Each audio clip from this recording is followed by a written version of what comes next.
GM time for the BTC analysis. This is December 12th on Tuesday. Firstly, look at yesterday's New York session. If you look at Bitcoin on the 30-minute, yesterday New York session was all fucking selling. So we pumped up and then sold, liquidation, massive liquidation, sold. So from the New York till midway, we sold all of it. And I believe it was this is for Bitcoin.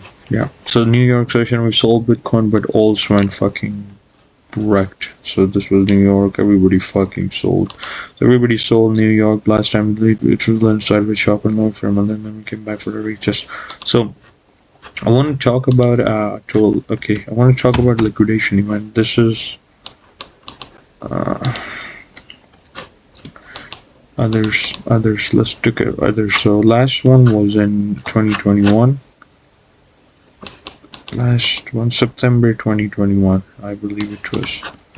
So we go to the weekly, September 2021, January, June, July, August, September. So it was here. It was this one was the last time we had a liquidation event. So massive liquidation event. I think it was May. August and September. No, it was in September. So we had one here, but so this one we had some liquidations here, and then we followed by up. We tried to retrace it, and then we came back one touch, second touch, and then we higher. So another thing you want to see is, let's say this is today, or this is this week. Okay, let's say this is this week. We have a massive break of structure. So we have a market structure break. So we have a liquidation that has a market structure break. It was May. So we have a liquidation event that has a market structure break, and then massive. So the first few weeks or first 2 weeks or first days, whatever, first week is going to be up. So you buy the bottom and you trade it up. But this is not going to reverse. So let's say you have a massive down. The first is not like go side when it's down. That's not how it works. So you have massive liquidation, everybody's forced out, the liquid open interest reset, the funding rate reset, everything reset, everybody who's like balls long. So market was inefficient going all the way, everybody was long, and then we had a massive liquidation, took out all the inefficiencies. So this took out all the inefficiencies, but left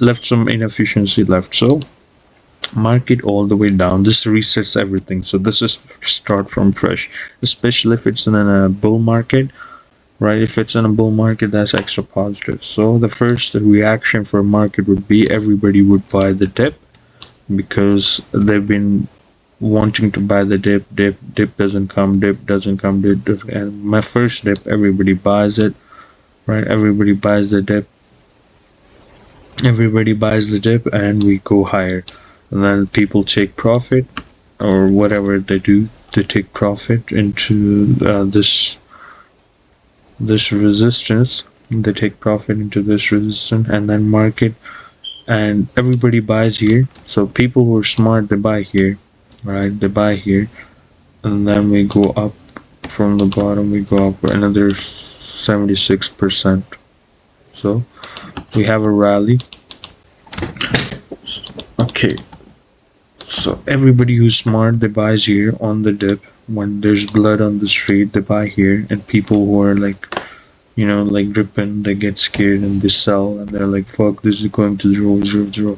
When it goes up a few thousand percent, when it rallies back up, right? When it rallies back up, people who bought here, they're planning to sell, so they're selling. But people who sold here, they got liquidated, then they bought and sold here, right? Whatever.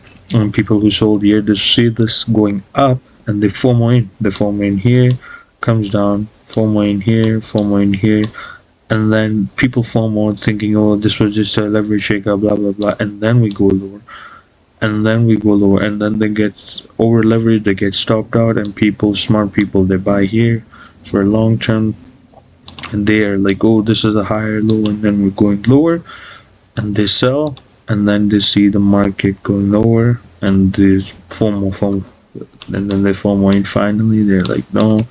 So this is how it works. So what I mean by this is, what I mean to show is, every time we have a massive liquidation, massive down candle, we start with a try to fill the inefficiency, and then we was this actual demand, was this actual selling, and then we go to the area to retest it, and then we have a sell-off or whatever. So using this logic, I can easily, where's with, I can easily, right, using this logic, where's with, fuck this, using this logic I can easily, I can sell with here. This is the same exact playbook as there, so I would be selling with a $3.17. So next week it's going to have a bounce here, and then another test, and then could be like this, could be, or it could very well just go to the range highs and then reject from there to the 0.5 and then go, you know, it could be so much. So what I want to do is, I want to buy here, I want to sell somewhere around here. Look at the daily, I want to buy here and I want to sell somewhere at high. So that's what I was thinking. And it's holding the 0.5. so Bitcoin, look in the Bitcoin daily range, it's holding the 0.5, right? And so, and as long as it's holding 95k, it's going to be making, you know, building value on top of the range. So the longer it fails to break here, the more likely it is going to break to the upside. And our 4 EMA produced this termination eligible, then price pushes lower, and we are now variously our 4 in a down, it could be our 1 in a downtrend, it could be kind of close, but expected to go lower. So let's look at the hour 4 hour. So 4 hour is, let's look at this one. So 4 hour always produce a bounce, but this time we had an initial bounce, were rejected, and we came back, we're trying to reclaim it, but I think it's very likely that we go to 92k around here. Very likely that we go to 100 EMA and we hold from there. So I'll have my bids, instead of 93,000, I'll have them at 92,000.